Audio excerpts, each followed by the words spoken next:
Mm. So, Skin here from the Boxed In podcast. Delighted to be joined by Ben Davis after a brilliant win at the Magnus Centre this Friday, just gone. Ben, I know obviously we're a little bit on now from the fight itself, but what was just kind of your immediate reaction back in the ring after 7.5 years and getting the job done? It was exactly that. I just wanted to come back and get the job done, simple as, and make a bit of a statement, really, that I'm uh, I'm back for business, not just coming back to see what happens. I'm seriously coming back as wanting to get in the mix.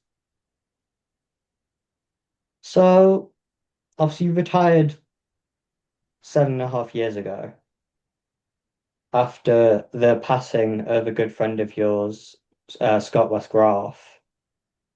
Why did you feel like now was kind of the right time to venture back into the world of professional boxing? Um,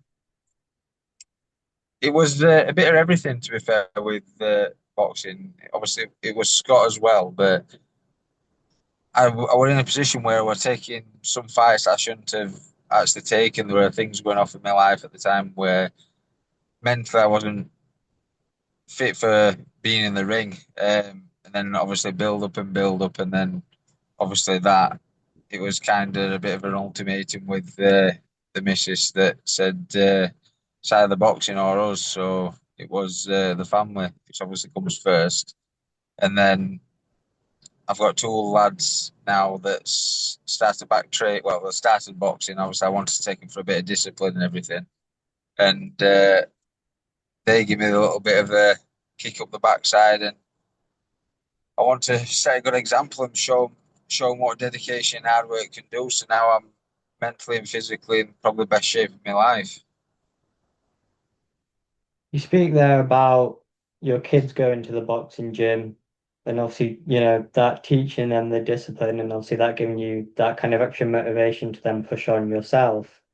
How important do you think boxing can be to, young kids and kids coming up to kind of get them off the street and give them that structure that they might need in their life?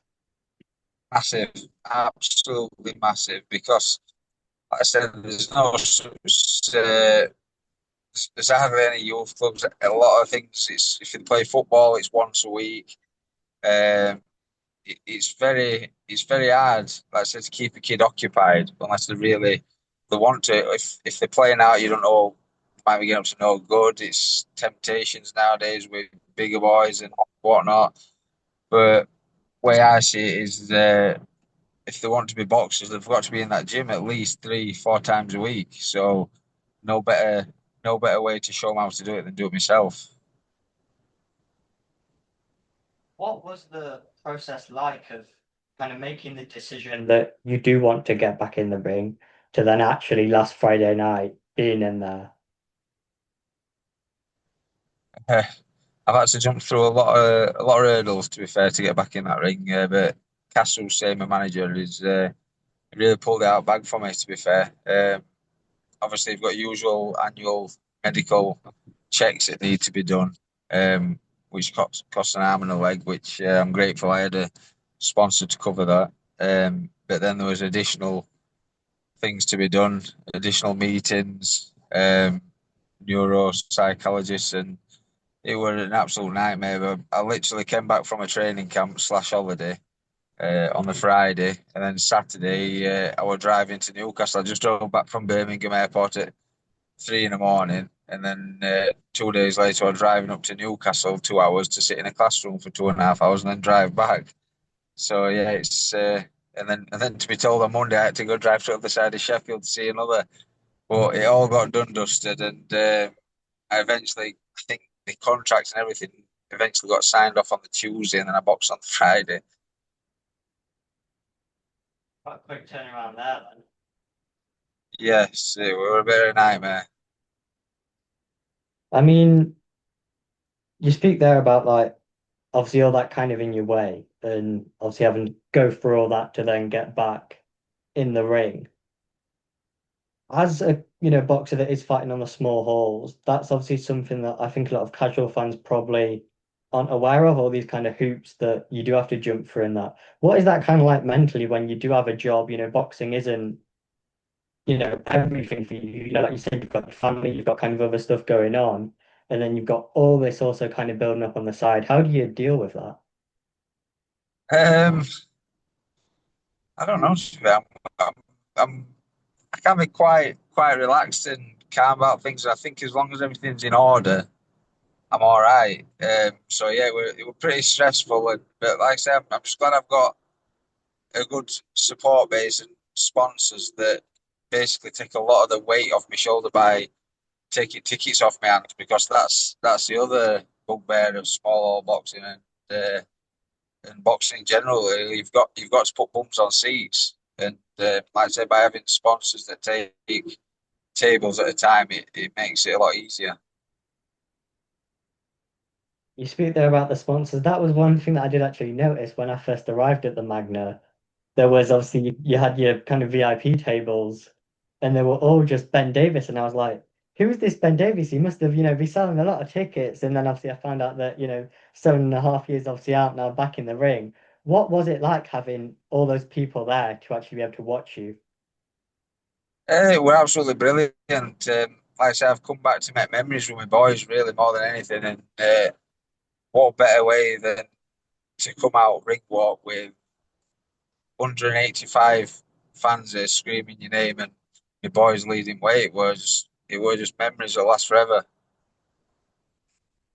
Did you ever think that you would get back in the ring after your retirement, or is it just something that's kind of, I guess, naturally happened as you've grown on? I've to be fair, like I say, if you look back through my boxing record, I've been in with some top top kids, and it were all too soon to be honest with you. I should have built myself up before jumping into it with both feet, but it's all part of process and learning. And like I said, I got a bit disheartened with trying to take fights to jump up too soon. I kind of always knew that I wanted to come back, but it was just when and how we're having a young family, COVID, everything, it just shut it down. But like I said, I've always kept myself in good shape with the natural bodybuilding and everything. It was just pretty easy to drop back into it, to be fair. It was just a different type of training and what I do best. Going on to the fight itself, then, how did you feel in there? And obviously, kind of getting back into the ring. What were those first, I guess, couple rounds like after obviously all that time out?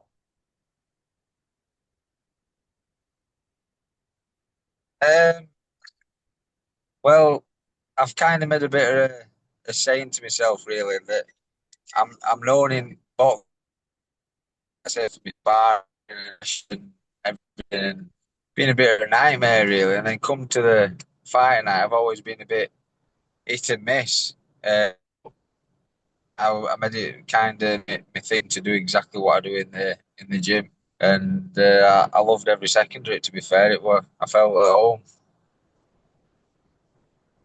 Then obviously, kind of, you say you felt at home, and obviously you must have done because 5 rounds in, you then get the knockout. Just, what on earth is that feeling like having all the people there, kind of all the build up, everything, and then you go in and, like we said earlier, get the job done.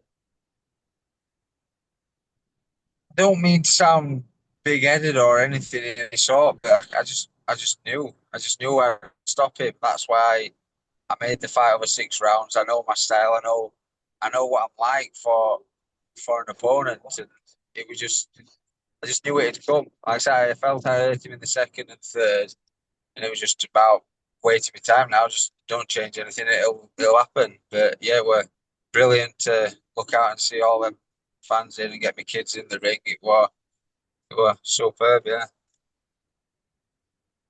How do you assess your performance? Obviously, overall, were I'm guessing obviously the kind of emotions there, but I don't know if you've watched it back or not, but yeah, what did you actually kind of think of all the kind of intricate details and everything that comes with like reviewing a fight? Um, I thought to be fair, I was pretty punch perfect, so I were happy on that side of things. Yeah, like I say, styles make fights. I know full well that my styles, it's exciting. It puts bums on seats. So I'd imagine that I'll be in a few more entertaining fights now. People are knowing I'm back. You speak there about entertaining fights, and whilst you said obviously before the kind of fights prior on your record were, tough fights and they were probably too soon. They were still very entertaining fights. So you have always, like you say, been in entertaining fights. Do you feel like you can look at what you have done in the ring prior and then obviously use that as kind of learning and experience in this, I guess, revitalized Ben Davis? 100%. That's a lot of times you get with fighters or any athletes whatsoever. They'll say, if I knew what I knew now, now I'm in a position where I've kept myself fit, strong, and healthy, where I know what I know now and I'm going to do it right. So I saw on I think your Instagram and Izzy Aziz's Instagram as well a picture of you guys in the team. It seems that you and Izzy having a conversation post fight. Any chance of a link up between you and Izzy Aziz? Maybe see you on a GBM show in the near future? Yeah, one day I imagine it will happen because I'm very good friends with Izzy out of the ring, and basically it all come about with this. Obviously, Izzy told me what we were going to do. We were going to take over boxing, and I believed him, and I wished him well with it. And then when I started seeing him do well, I said I'm going to come back, and I didn't really take me serious. I don't think, and that was a part of the deal. I came to one of Cass's shows 3 months prior, 4 months prior, to see Izzy really. She said, "Yeah, to come up and see me." And I turned up, and I don't think he realised that I was serious. I says, "I'm coming back," and we sat and we talked, and he says, "Sign with Cass, and we'll sort something out." So obviously, that's how it came about signing with Cass. But it were best thing to do. To be fair, like I said, I've signed with Cass now. We've got a bit of a plan going forward, and then I'm pretty sure one day that I'll be on a GBM show. What is the kind of plan now? Where do you want to be by, I guess, the end of this year in the next 18 months or so? Um, Fingers crossed. I've got another show. Well, we've potentially got a show booked in for October, obviously with Cass again, and then hopefully looking at titles next year. And then, like I say, from then on, it's just a fight at a time. We kind of came back with a bit of 3, 4 fight plan um, to get some ring rust knocked off, but I think they all said the same. There were no ring rust there. I've come back better than fresher than ever before. So it's not a case of keep going until you get that ring rust off. It's basically when the time is right now to step up the level and step up the game. So next year, I believe. What is the motivation now? Is it, titles or is it, you want to prove to yourself that you are still, as good as you were, or, what's motivating you to step in that ring? Mostly step in the ring. Um, my kids, my family. I want to do the best that I can do, and yeah, I want to win some titles. To be fair, and like I say, I want to provide entertainment. That's why I believe that I will be on a GBM show or some TV show, some sort. Because, like I say, I'm an entertaining fighter. You just watch my fights back through YouTube, and there's not one person in that crowd sat down. And I feel that because of the entertainment that I provide, it's an entertainment business. It should be seen on a bigger scale than just a small old boxing. You obviously spoke a lot now about, you currently, obviously where you're at before, but why did you actually get into the sport in the first place? Uh, um, I used to work security from being 17 year old. I used to work on doors in Barnsley, and yeah, probably going a bit down wrong path. To be fair, enjoying violence a bit too much. So yeah, I kind of wanted to take it down another route. So I started doing cage fighting. Uh, 19, said, "Yeah, I'm going to sign up to this. I'm going to some cage fights." And my dad, he said, "No, you're not doing cage fights. I'm taking you boxing." And then I went to Glyn Roses gym at 19-year-old. Got thrown straight in at the deep end. First spell with John Fuchs and Lee Edwards. And I said, I need to learn this. And that were it. I think I had 13 amateur fights with Glyn at that gym and turned professional there. Um, and then, yeah, I had me 16 fights here, there, and everywhere, trying to find out what were best for me. Fought under Glenn's, Sean Thickett's, Dennis Hobson's, and then I finished off with Dave Ulley, who obviously had the McDonald brothers, and Max Hughes, and yeah, that's kind of where I was at when I finished off before everything stopped.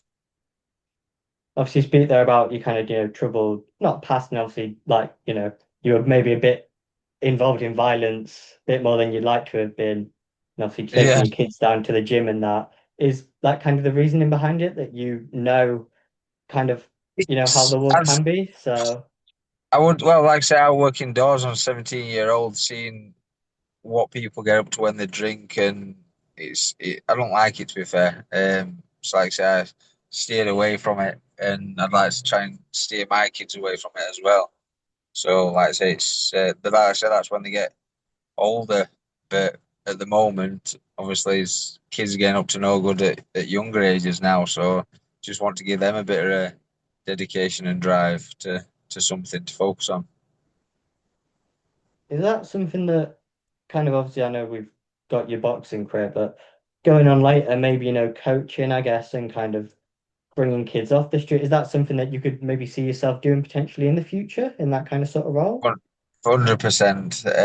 I would say all the time that I've never been as happy as when I'm boxing or in and around a boxing gym. That's in me, 100%. Like I said, when I was fighting first time round, I was fighting and coaching. I was training Ben Wager as well as training myself, and yeah, I do. I really enjoy training training other fighters. What was that like then, having to train other fighters and then actually focus on your career? It's got a lot to deal with. Well, I had a gym at the time, so like I said, I was training general keep fitters, so it kind of just worked in and around them, if you know what I mean. So it wasn't too bad. But yeah, you just make it work. Look at Dave Allen, how he's Yeah. doing it. You just make it fit. So completely get that. If you've got a love and a passion for something, then you just give it your all, don't you? And yeah, one day I'm sure I'll end up with my own gym and training fighters. Hopefully, if not, I'll be keep fitters. So one thing I did actually picked up on earlier was you speak about the cage fighting.